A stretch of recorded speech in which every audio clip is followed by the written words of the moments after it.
Et sans faiblir dans la foi, il ne considéra point que son corps était déjà usé, puisqu'il avait près de 100 ans, et que Sarah n'était plus en état d'avoir des enfants. Et ayant la pleine conviction que ce qu'il promet, il peut aussi l'accomplir.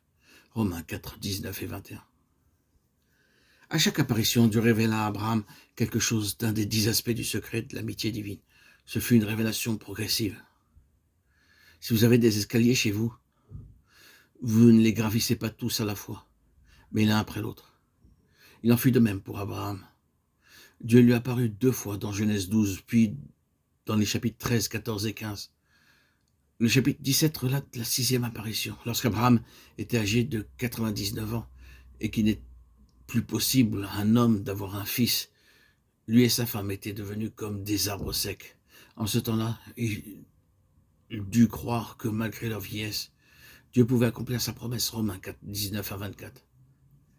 À ce moment seulement, Abraham obtint une réelle foi. Pour obtenir une telle foi, Dieu dut patienter 25 années. Lorsque Dieu lui apparut pour la première fois, il avait la foi, mais pas une foi forte. Hébreux 11, 8. Il obéit à Dieu et quitta immédiatement son pays, sa patrie, sa famille, pour aller dans un pays nouveau et étranger. Bien que cela nécessitât beaucoup de sacrifices et de foi pour obéir ainsi, Dieu n'était pas satisfait.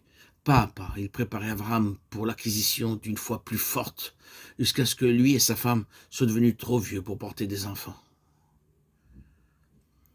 Ils ne purent pas avoir d'enfants jusqu'à ce que Dieu mette en eux une vie nouvelle. Ce fut le grand secret de la foi par lequel ils comprirent quelque chose de la puissance de la résurrection. Par cette même puissance, nous pouvons nous aussi vaincre toutes nos tentations.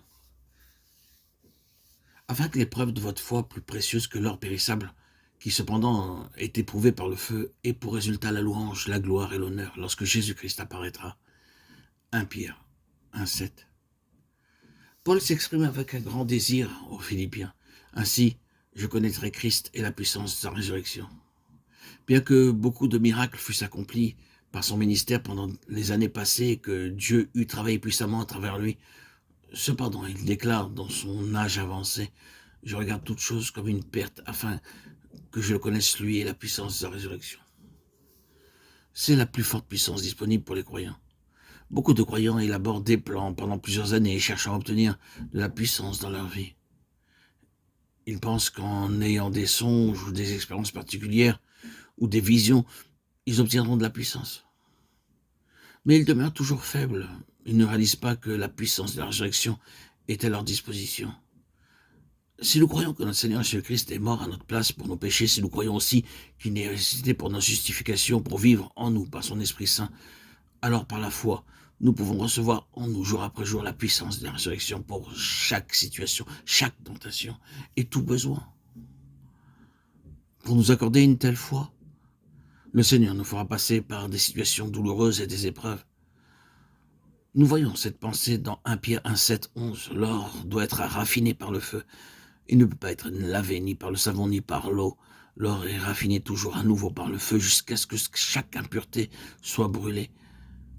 De même, pour nous débarrasser de nos doutes et de nos manques de foi, nous devons traverser des feux de raffinage.